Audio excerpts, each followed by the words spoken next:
Selamat pagi Bu, mohon izin membuat video tentang materi isolasi termal untuk memenuhi tugas besar ilmu bahan yang diampu oleh Ibu Atalin Mulyasari. Yang pertama, pengertian isolasi termal.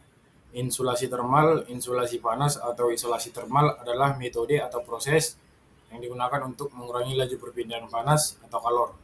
Bisa dipindahkan dengan cara konduksi, konveksi, radiasi, atau ketika terjadi perubahan wujud. Selanjutnya, mengenai insulasi termal hanya dibicarakan perpindahan panas secara konduksi, konveksi, dan radiasi. Aliran panas dapat dikendalikan dengan proses ini tergantung pada sifat material yang dipergunakan. Bahan yang digunakan untuk mengurangi laju perpindahan panas itu disebut insulator atau isolator. Panas dapat lolos meskipun ada upaya untuk menutupinya, tetapi insulator mengurangi panas yang lolos tersebut. Tiga hal terkait perpindahan panas pada isolasi termal.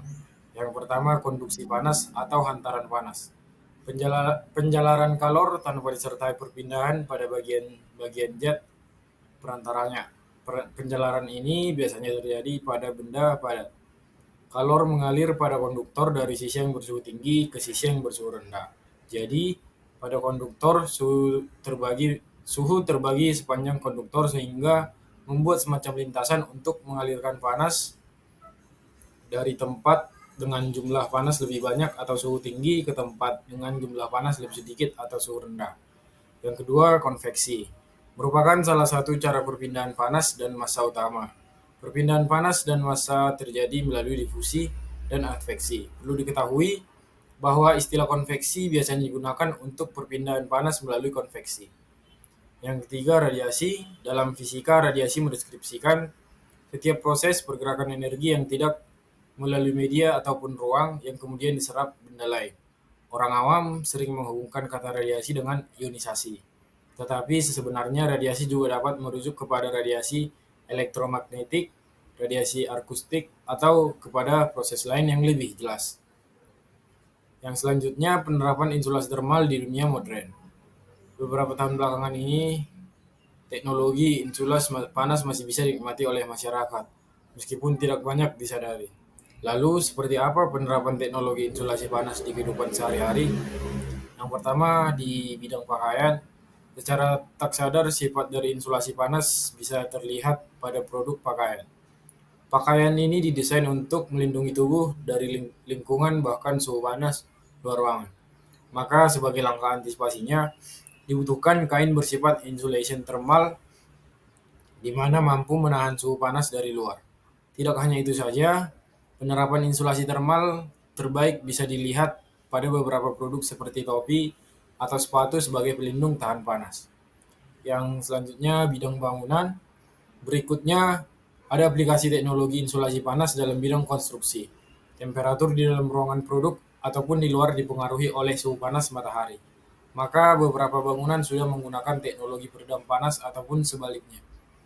Ada contoh bangunan mulai dari pabrik, gedung pertemuan, sampai gedung olahraga mampu menampilkan suhu stabil di bagian dalam ruangan. Yang selanjutnya di bidang sistem mekanik, tidak hanya pada penerapan bangunan saja, insulasi panas bisa diaplikasikan pada sistem pemanas ruangan. Pada bagian insulasi pipa sudah pasti diberikan bahan-bahan tahan panas sehingga mencegah terjadinya kerusakan akibat panas berlebih.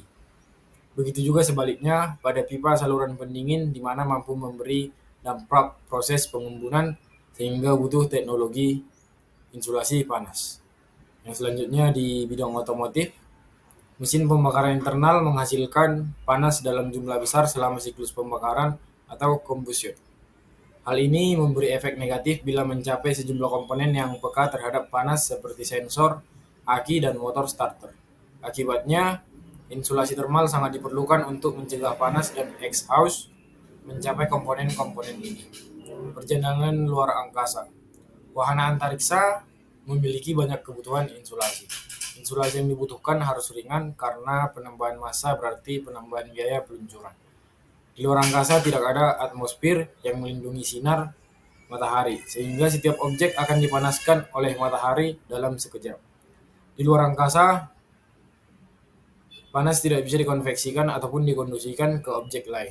Insulasi berlapis lempengan emas umumnya menutupi satelit dan kendaraan luar angkasa yang berguna untuk mengontrol radiasi termal. Peluncuran dan kembalinya wahana antariksa ke bumi mengakibatkan tekanan pada wahana antariksa sehingga ketahanan insulator sangat dibutuhkan. Kita bisa melihat kasus pesawat ulang-alik Columbia. Proses kembalinya wahana antariksa ke bumi menghasilkan panas yang tinggi ketika menyentuh atmosfer sehingga membutuhkan insulator dengan sifat termal yang sangat baik, seperti karbon komposit di bagian hidung dan lapisan silika pada badan pesawat ulang-alik. Sekian yang dapat saya sampaikan, kurang lebihnya mohon maaf. Wassalamualaikum warahmatullahi wabarakatuh. Siap, terima kasih Bu.